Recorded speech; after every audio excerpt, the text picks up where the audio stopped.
Assalamualaikum warahmatullahi wabarakatuh. Halo semua, kembali lagi bersama saya Aida Satilaudina dengan NIM 12300220004 dari Prodi S1 Kebidanan, Fakultas Keperawatan dan Kebidanan, Universitas Nahdlatul Ulama Surabaya. Pada kesempatan kali ini saya mendapatkan tugas dari mata kuliah Fisika Kesehatan, yaitu tugas biomekanika praktikum keempat. Nah, pada praktikum ini saya akan menjelaskan tentang perhitungan denyut jantung dan menentukan tingkat intensitas aktivitas fisik berdasarkan presentasi denyut jantung. Lalu yang kedua, menggunakan metode Karnoven. Lalu yang ketiga, melakukan perhitungan denyut jantung untuk menentukan denyut jantung maksimum dan denyut jantung istirahat. Kemudian kita akan mendapatkan nilai zona denyut jantung Karnoven. Lalu yang terakhir yaitu menjelaskan hubungan antara denyut jantung, metabolisme, dan aktivitas. Baiklah, langsung saja kita masuk ke pembahasan pertama, yaitu mengenai perhitungan denyut jantung dan menentukan tingkat intensitas aktivitas fisik berdasarkan presentasi denyut jantung. Nah, adapun cara untuk menghitung denyut jantung yaitu cukup sederhana. Yang pertama, kita bisa meriksanya dengan di pergelangan tangan atau di leher. Nah, di pergelangan tangan kita bisa meletakkan jari telunjuk dan jari tengah di pergelangan tangan secara perlahan dan di bagian leher juga menggunakan dua jari ini tepatnya di bawah tulang rahang. Nah, usahakan tidak menggunakan jari ibu jari karena ibu jari mempunyai nadi sendiri. Apabila kita memeriksanya menggunakan ibu jari, bisa-bisa hitungan kita salah. Nah, lebih dianjurkan untuk menggunakan jari tunjuk dan jari tengah. Setelah jari tunjuk dan jari tengah kita diletakkan di pergelangan tangan, kita bisa menghitungnya dalam waktu 15 detik. Nah, setelah 15 detik, angka yang didapat bisa dikalikan dengan angka 4. Nah, setelah dikalikan, itulah detak jantung kalian. Bisa dipahami? Lalu, detak jantung istirahat normal untuk orang dewasa, termasuk orang dewasa yang lebih tua ya, adalah antara 50 sampai 100 denyut jantung per menit atau BPM. Nah, sementara itu, jika seperti atlet yang sudah terlatih, nah mungkin memiliki detak jantung istirahat di bawah 60 BPM, terkadang bisa mencapai 40 BPM. Adapun detak jantung yang baik berbeda pada setiap orang, tergantung pada usia dan juga jenis pekerjaan fisik yang dilakukan. Nah, berikut ini adalah perkiraan detak jantung rentan usia. Yang pertama itu ada detak jantung bagi bayi yang baru lahir, itu dari 100 sampai 160 BPM. Lalu dari umur 0 sampai 5 bulan 90 sampai 150 BPM. Lalu ada dari 6 bulan sampai 12 bulan itu 80 sampai 140 BPM. Yang keempat ada dari umur 1 sampai 3 tahun itu 80 sampai 30 BPM. Lalu ada yang dari 3 sampai 4 tahun itu dari 80 sampai 120 BPM. Nah, kalau yang dari umur 6 sampai 10 tahun itu 70 sampai 110 BPM. Nah, kalau yang dari umur 11 sampai 14 tahun itu 60 sampai 105 BPM. Sedangkan yang 15 tahun ke atas itu dari 60 sampai 100 BPM. Nah, perlu diketahui ya, detak jantung yang lebih rendah dari 60 per menit tidak selalu berarti abnormal. Jika kamu seorang atlet atau seorang yang melakukan aktivitas berat, detak jantung kalian mungkin bisa antara 40 sampai 60 per menit. Adapun intensitas fisik latihan dibagi menjadi 3 tingkatan, yaitu rendah, sedang, dan juga tinggi. Nah, intensitas rendah itu dapat menjaga detak jantung Anda tetap stabil dan membuat Anda bergerak perlahan. Contohnya berjalan santai, naik sepeda, dan mengangkat beban ringan. Lalu ada intensitas sedang. Intensitas sedang dapat meningkatkan detak jantung dan membuat Anda berkeringat, bernafas lebih berat, dan bergerak lebih cepat. Contohnya seperti mendaki gunung, jalan cepat, bersepeda, dan aerobik air. Dan yang terakhir yaitu intensitas tinggi. Memompa jantung dengan lebih cepat, meningkatkan detak jantung, dan membuat Anda terengah-engah. Contohnya seperti berlari, berenang, lompat tali, atau bersepeda dengan kecepatan lebih dari 10 mil per jam.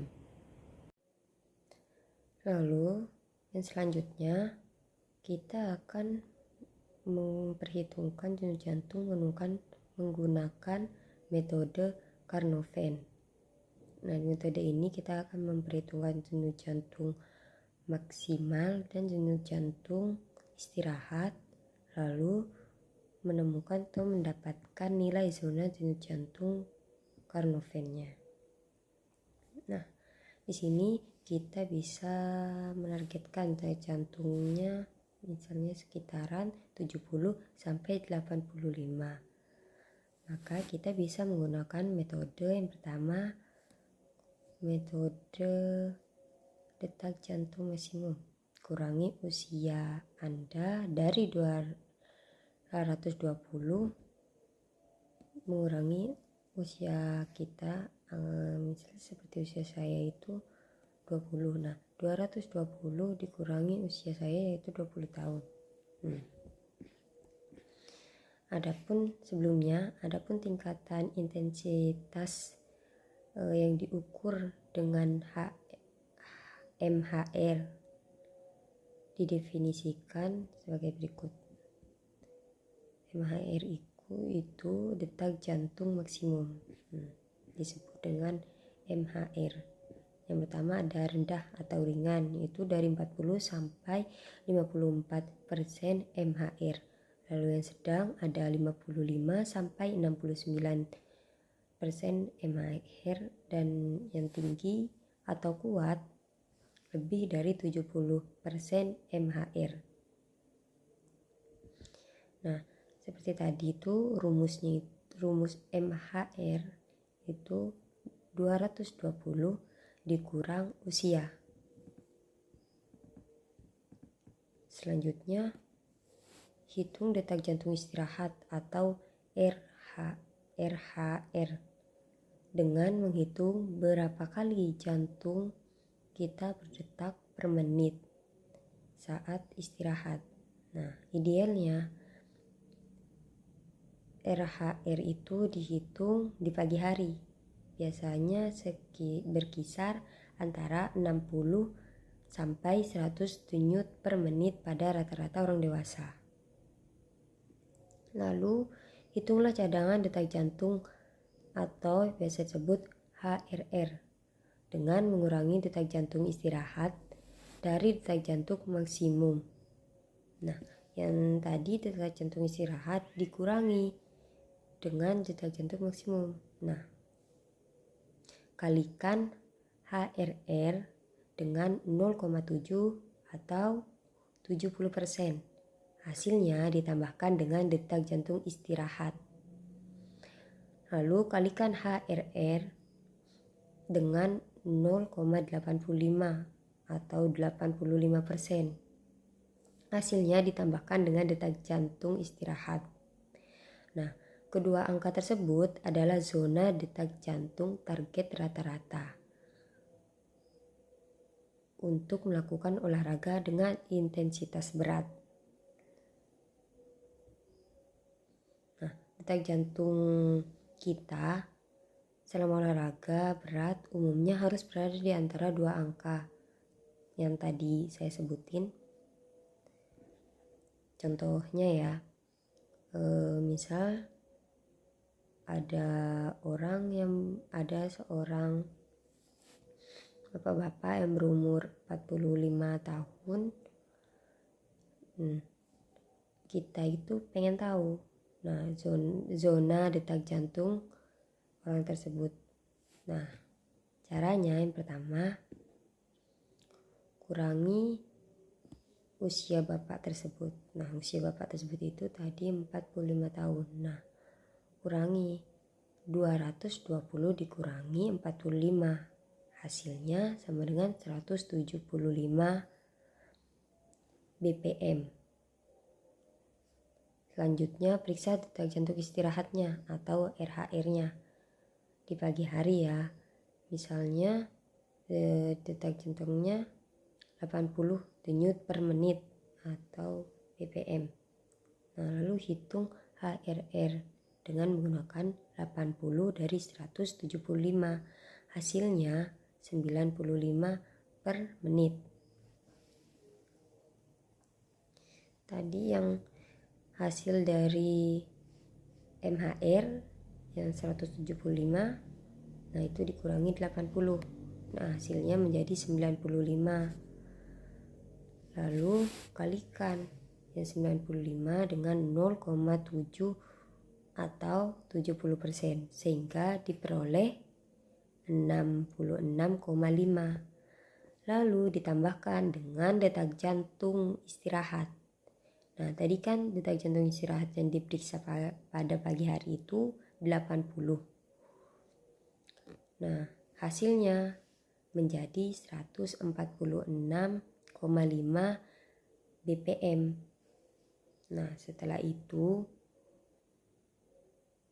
yang tadi 95, HRR 95 dikalikan dengan 0,85 atau 85%, sehingga diperoleh 80,75.